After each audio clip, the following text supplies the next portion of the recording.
ramifications of bail reform to the bail reform, and to kind of see what this is doing to our jail population. We had, unfortunately, just a couple of months of data potentially to analyze after bail reform, but that was also during the winter months of January and February, and which are typically a little bit lighter on our jail population, in addition to not really having a long enough window to really vet what was happening with bail reform. So those factors, along with potential state aid cuts, and wanting to explore further a partnership opportunity with our neighbors to the north, have just caused too many pieces in the air and too many uncertainties. So we were projected to build this jail, and some of this stuff is summary and that you have gone through, many of you have gone through for years now, but we have some newer legislators on. So basically we have a design, a 100% completed schematic design of a new 184 bed 4-pod jail that Bill Sharon, our county sheriff, and I chaired this process over the last couple of years, of going through the nitty gritty of sizing everything out and bringing in individuals with expertise on how thick the doors should be and the locks and all that kind of stuff.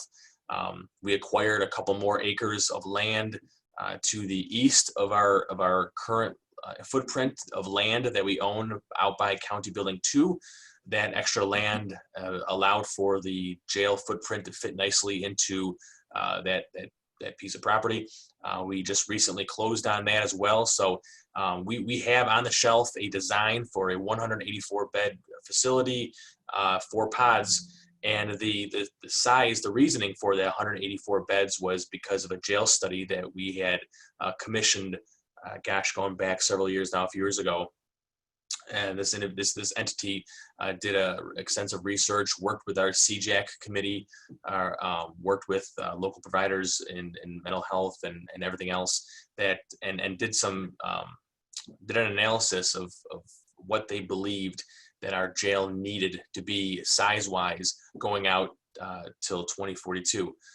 And after they completed their report, they came up with the opinion that based on population trends, based on our community, based on how our criminal justice system works locally, they believe that a 184 bed facility was needed for approximately 144 individuals that would be housed in that bed. They have to account for things like peaking factors for when the jail would have a spike, for maintenance factors for when cells will be down, for classification purposes, for when the which is necessary because because you have 184 beds, you don't really expect to be filling 184 beds because certain people can't play nice together. They have to be kept separate.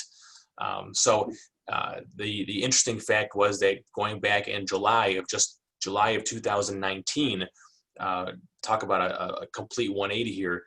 We were actually, our jail population was at the level that we projected to be at for 2042. So going back a year ago, there was concerns that we were building this jail too small potentially, because our sizing was such that we had actually gotten to the point that we were projecting for 2042. And now we are housing less than 40 people in our jail, and which is a combination of obviously the pandemic, with the courts closed down, and with bail reform out there. So because of this significant volatility is just another reason why, until we have a more clear picture, that we're taking a pause in the time being. So there were several points here, and I kind of just gave a quick run through and background on the jail for the purposes of people on this call and for some of our newer legislators. One of the questions, and these are a series of questions, good questions that Shelley and I were talking about, and she wanted me to discuss, was the maintenance of the current jail needs, and then any kind of timetable of necessary maintenance costs associated. So I reached out to our highway superintendent, Tim Hens, and I know he's been working with Paul Osborne, and they keep an eye on the capital improvements needed at this old 1900s, early 1900s jail. and asked him also to kind of look at a timeline going out further, because it's something that we should consider. As of right now, there isn't a specific timetable that we're restarting the jail project, but if we just assume at this point, we're probably a year delay. So originally we were planning on breaking ground in September of this year of 2020, and that there would be a spring of 22 opening of the jail. Seeing that we are probably at least a year delay on that, we would be breaking ground potentially September of 2021, and then we would have a spring of 23 opening. So with that 1 year delay, I asked Tim to kind of start looking at what we're going to have to put in as far as capital projects, capital expenses into the old jail, and then also start thinking about, well, what happens if we delay it another year? What kind of costs does that add to our budget as far as capital needs? So Tim put together a spreadsheet. Tim, I don't know if you wanted to share the screen or I could. I think Pam would have to let me do that. I can pull it up. Or maybe Pam could do that because she sent it to us. Yeah, I did email. Pam did get a copy of it. Yep, let me grab it. Hold on. Pam, while she's doing that, could you talk about what the third page is, please? I didn't see any reference to what that was telling me. The third page I looked at.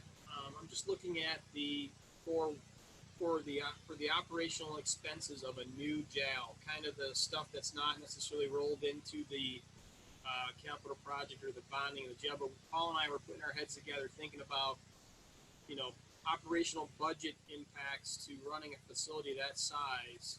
So the third page is just kind of highlighting some of the things that that we run into operating any of our buildings: the fire alarm sections, the maintenance on the air handlers, the garbage removal, duct cleaning, backflow preventer testing, all the stuff that we do in all of our buildings on an annual basis. And it's basically about a $50,000 add to our facility maintenance budget, which is pretty substantial because our total contractual, the contracted other line that we use for most of these contracts in our facility maintenance budget is about $135,000. So I mean, we're talking over a 30% bump in that line just for adding this one facility on. So I wanted to make sure that everyone knew that was that's out there as a potential cost when we do open a jail. And in addition, we're probably going to be looking at, quite honestly, at least one person for sure being dedicated to that facility from a facility maintenance standpoint. And I would suspect that Central Services is probably going to add a custodian to cover the extra square footage.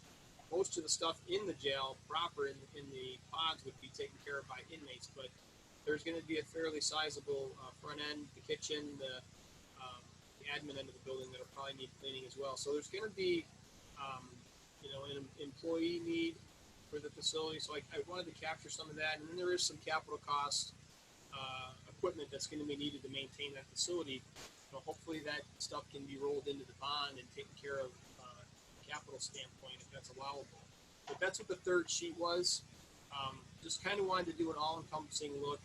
Again, we did do more of a capital look, a bigger, took it out to 2027 on capital impacts of both having a new jail and both without a new jail. I'm sorry.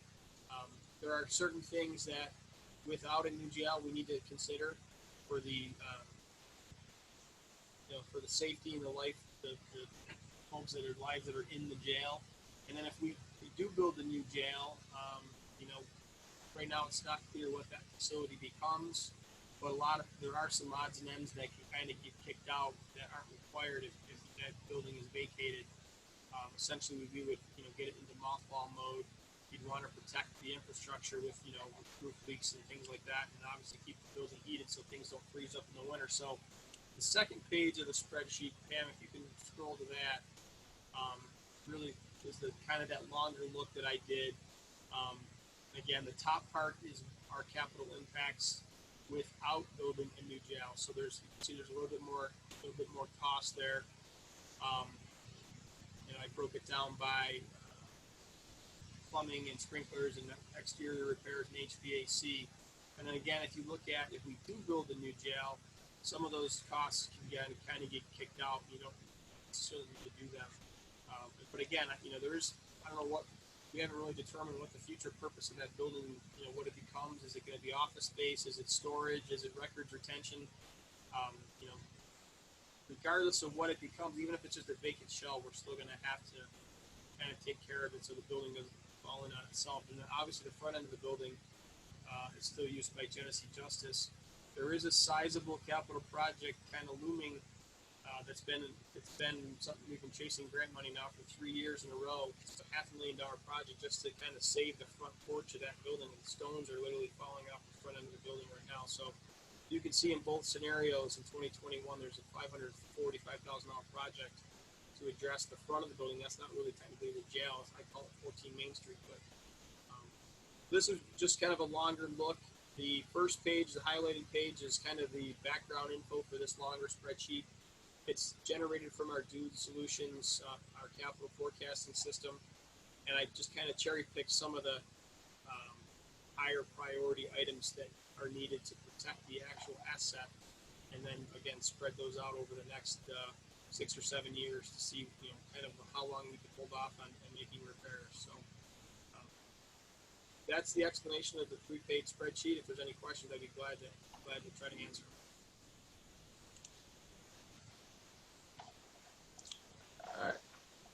Anyone with a question for Tim?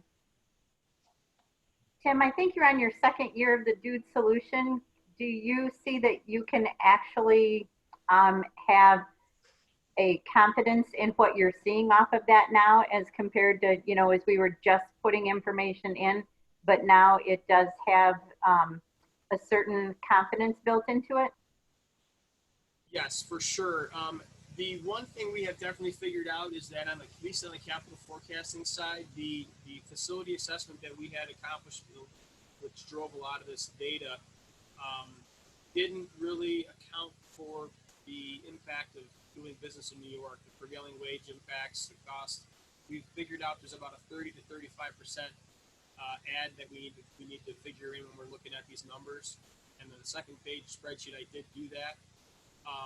But the more we get into our buildings, the more work orders that are put in, the more information we have, and I think it's becoming a very reliable system for us to use to forecast and, quite frankly, schedule routine maintenance, like preventative maintenance on air handlers and things like that. So it's been a powerful tool for us. I can literally pull off a report just for any one of our facilities and break it down to the actual technician. I can break it down to the type of work they're doing.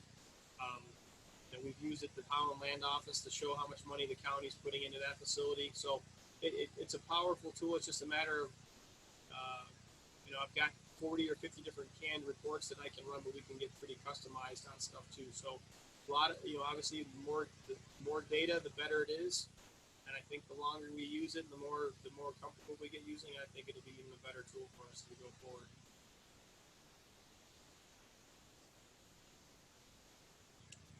Great.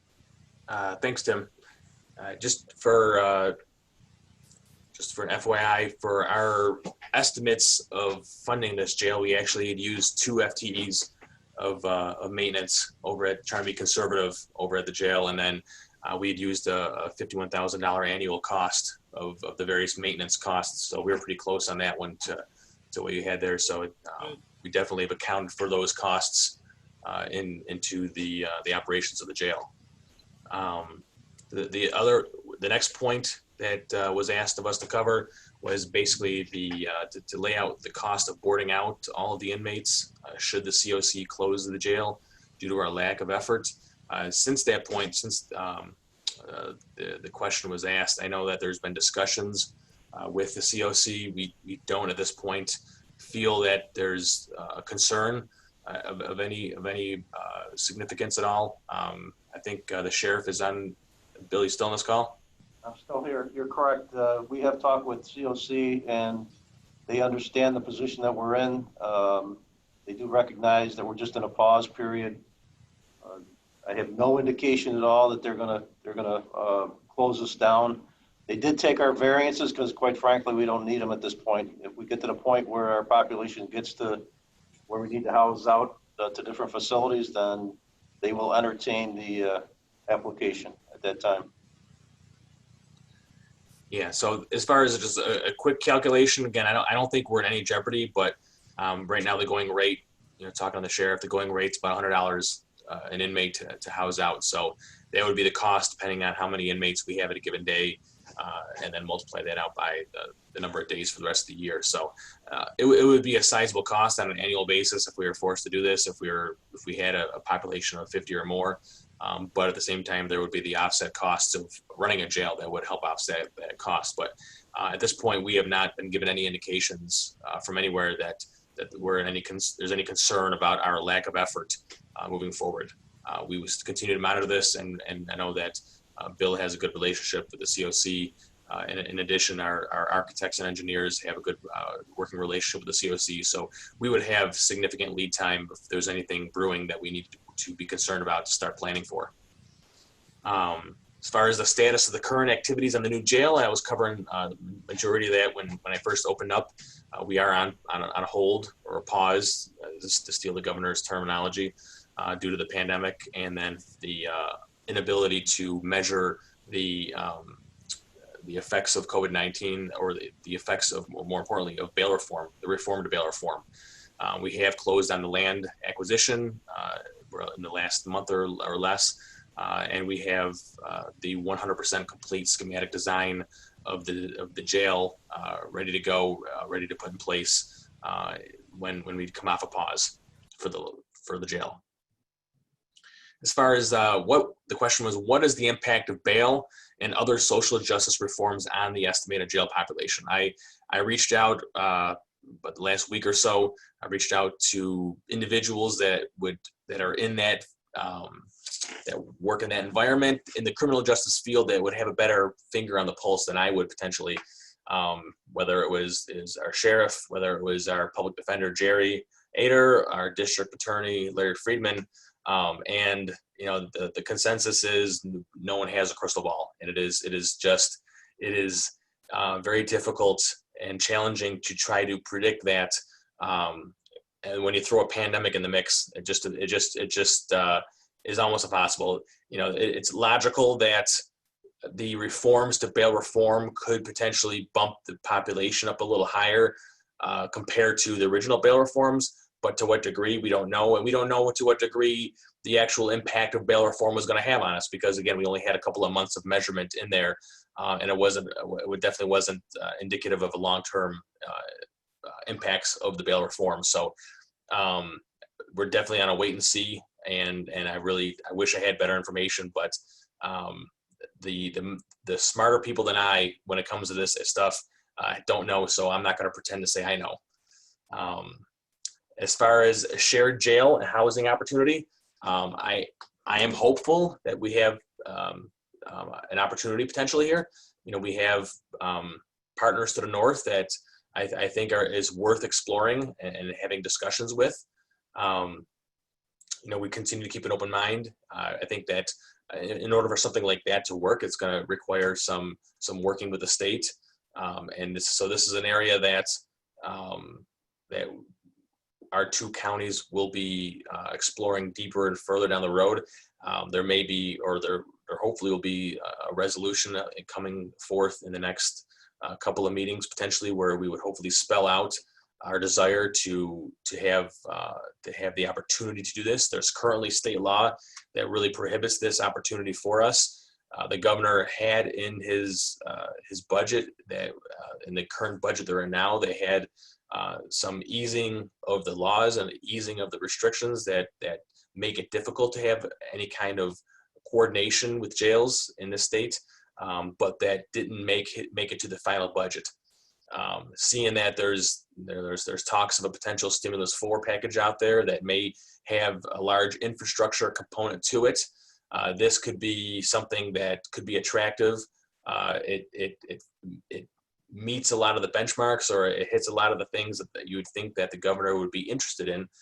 It is something that is where he continually is praising or harping on reimagining New York and how we do business.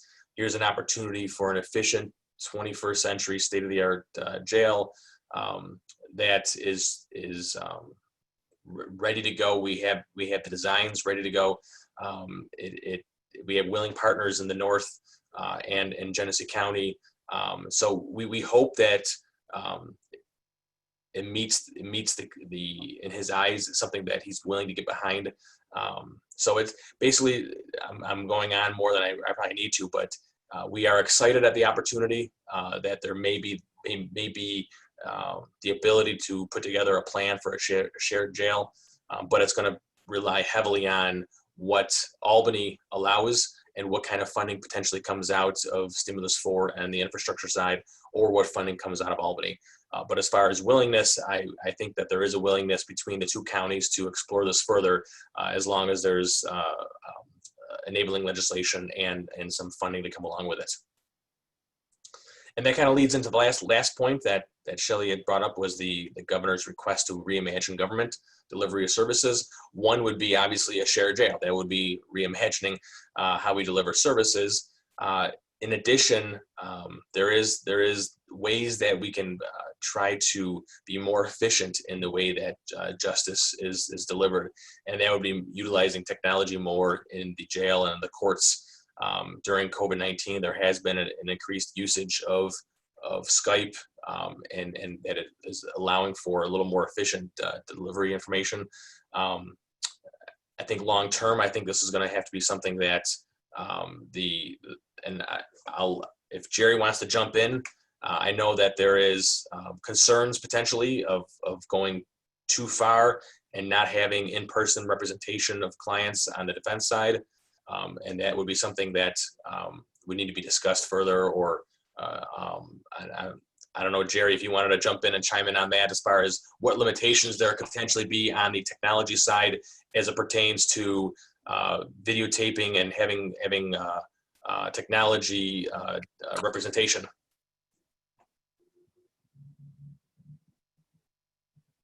You there, Jerry? Okay. Well, I also can you hear? Yeah, but I got you now, Jerry. Can you hear me? This is Jerry. Now I got you. All right, thank you. Just briefly, I'm sorry, I'm in the middle of doing my chores here. As far as technology goes, and I talked to Matt about this. Yep.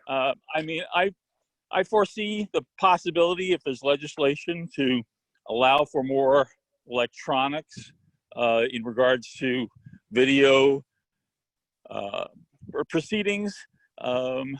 However, it may take a while, and it may not be as much of a cost savings as we're led to believe. Right now, our jail is across the street, and other than maybe bringing an inmate from the prison, which is a state cost, or if we have female inmates in jails outside the county, which might be some savings, I don't think you're going to get the savings that you're expecting just on electronics and any changes in the statute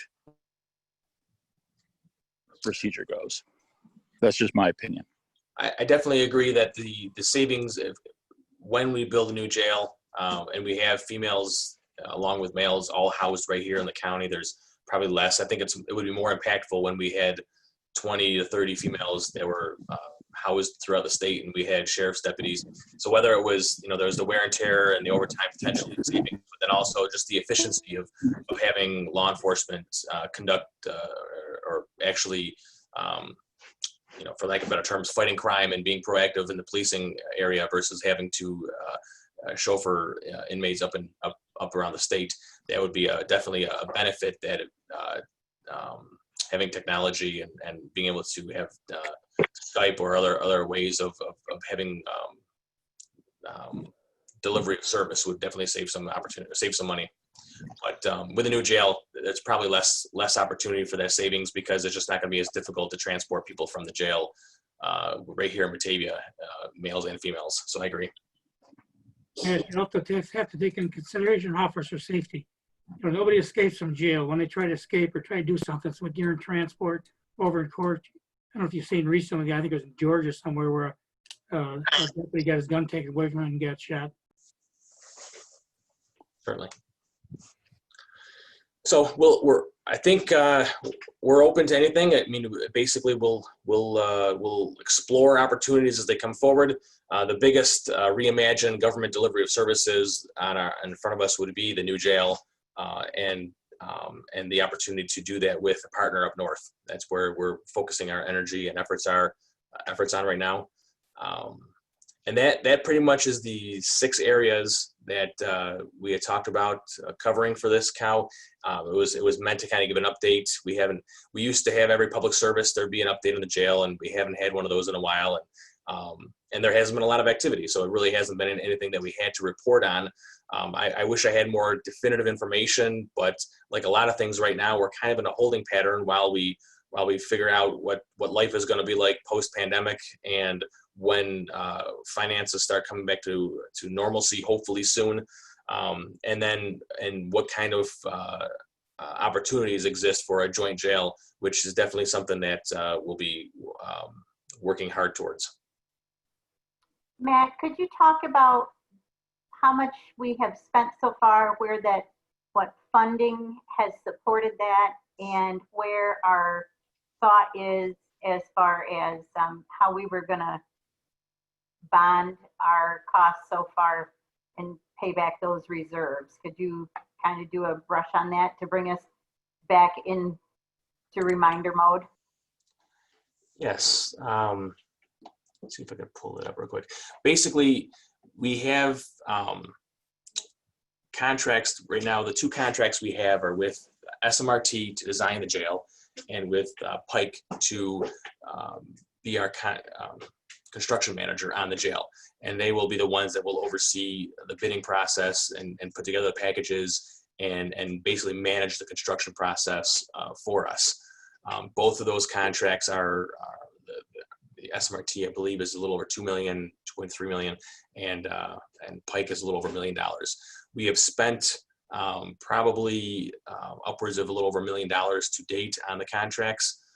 Those were being funded, and I can get the specifics, and if I don't have that exactly right, I'll make sure I send an email to the full legislature later on. But that is being funded right now with, we have a infrastructure reserve that has been established, and we had approximately $4 million in the jail reserve to go towards that. So, and that reserve was established from the nursing home sale proceeds, along with added to it were some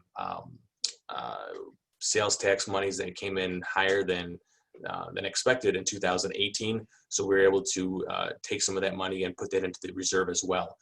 So we have a reserve of $4 to $5 million that is going to be used in the short term to fund these contracts until we get long-term debt financing. Once the long-term debt financing comes in, it'll cover these contracts, replenish that reserve, because we need that full reserve to help get through, we're calling it the Delta period. So there's going to be a while before the growth in sales tax. This is all technically been blown out of the water a little bit with what's going on with COVID-19, but the plan was that with the growth in sales tax would support the debt service payment, but it was going to take probably 5 or 6 or 7 years before that growth grew to a level that could self-sustain debt service payments at the jail. And we would use this reserve to get us through those leaner years. And then after we have been able to cover the debt service payment on the growth, we would then repay those reserves from that growth. And then eventually at some point in the future, we would discuss not having to have frozen sales tax growth and reallocation and all that good stuff that we talked about doing pre-COVID-19. So at this point in time, like I said, I think we spent around $1 million on our contracts coming out of the jail reserve, which was established from nursing home sale proceeds. And we were going to do this until we got long-term financing on an approximate $60 million price tag for a jail. So you could just clarify that this year of 2020 was going to be the first year that we would have that 2% growth to help pay for the jail. That is correct, because 2019 we were allocating sales tax to our partners like we normally were. And in 2020 was when revenue distribution formula was started. And that was going to be when the growth in sales tax this was going to be the first year in growth in sales tax was going to be 2020. And it was going to be based on growth over 2018 actual sales tax figures. So that has a hole in it, basically. A big hole. A big hole. Thank you. Are there any questions for Matt? Where do our construction manager and our architect stand on this? Are they okay with this pause? Yes, I actually reached out a little while ago to Kevin Earl, our county attorney, and I made sure that he looked at everything and researched it, and he actually sent a correspondence out to both of our contracts, our construction manager, and to our architects, making them fully aware legally of where we stand. All invoices are paid. I believe there's one outstanding one, smaller one for construction manager work that they did before the pandemic, but all other invoices have been paid. They are fully aware of the pause that we're on.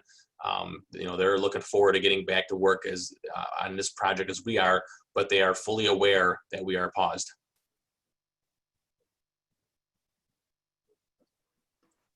Thanks, Matt. Any other questions for Matt or comments? Bill, Sharon, would you like to add anything more to this discussion of bringing this back up to the forefront of our minds and our thoughts?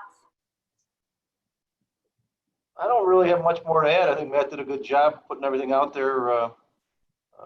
I'm just thankful that the architect and the construction manager and everybody's in agreement that we're in a bad time and that we have to keep things on pause. And it sounds encouraging with Orleans County. So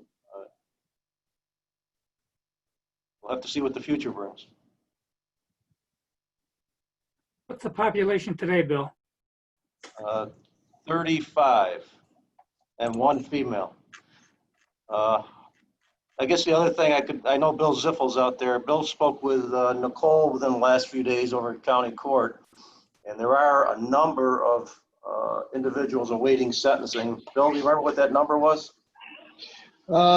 She indicated there were approximately 90 sentencings that have been put off, and of those, probably between 30 and 40 or 45% may receive jail time. Now, the issue with that is we've seen from the district court, they are not going to start doing sentencings for in-custody people until sometime in July, probably. But they are going to start doing sentencings for people that are not in custody. And of course, those people will not have the jail time built up.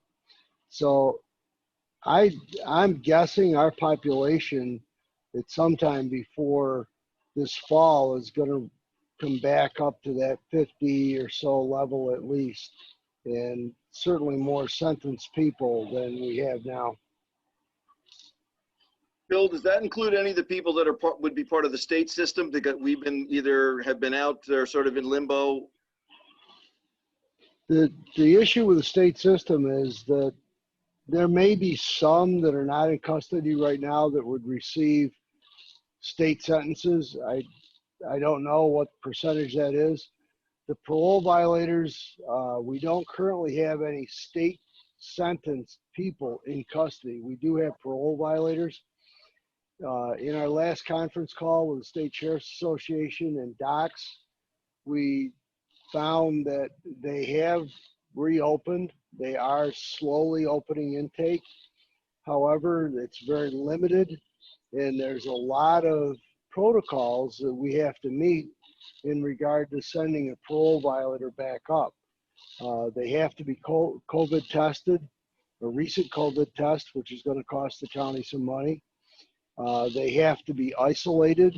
They can be isolated with other parole violators that are also going up.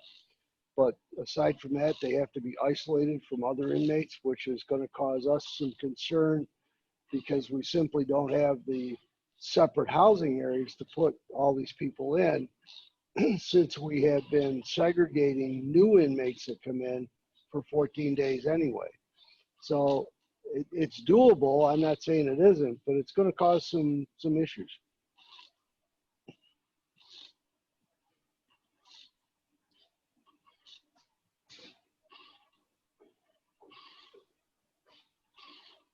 Thanks, thanks, Bill. That was great. So where do you get the plexiglass? What was that? Where do you get the plexiglass? We don't have plexiglass. And in fact, that's most people don't understand. The commission has said that even the installation of plexiglass in a visiting area to extend upward that area to prevent someone from coming in contact or whatever, that requires a variance from the state commission. So these things are never simple with the state of New York.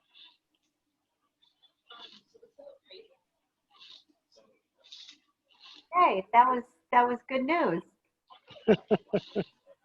We love all the variances and whatnot.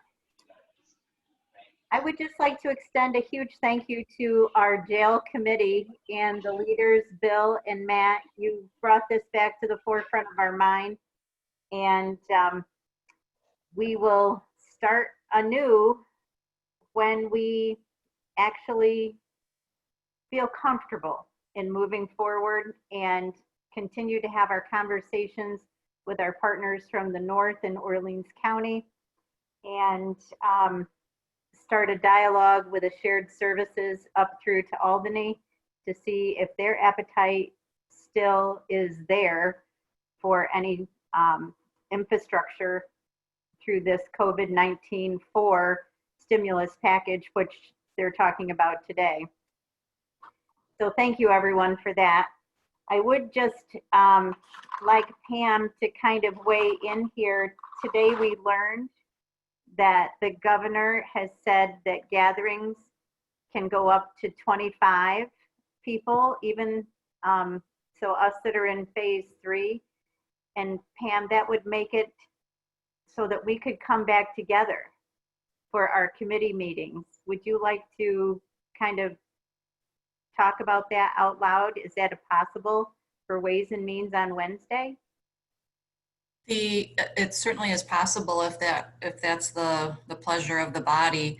The agenda has been posted with information that includes a remote meeting, that the meeting would be held via Zoom, and it does have that information.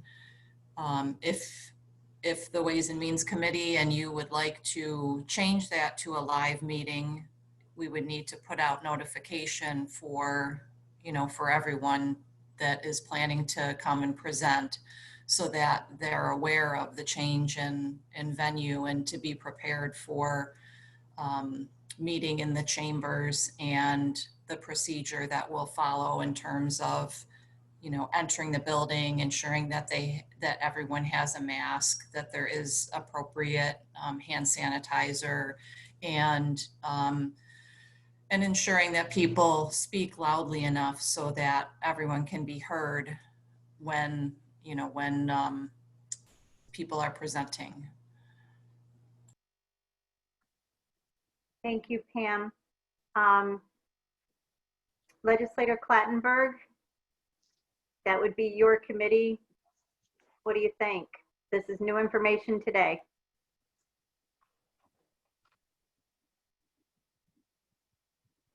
You're muted.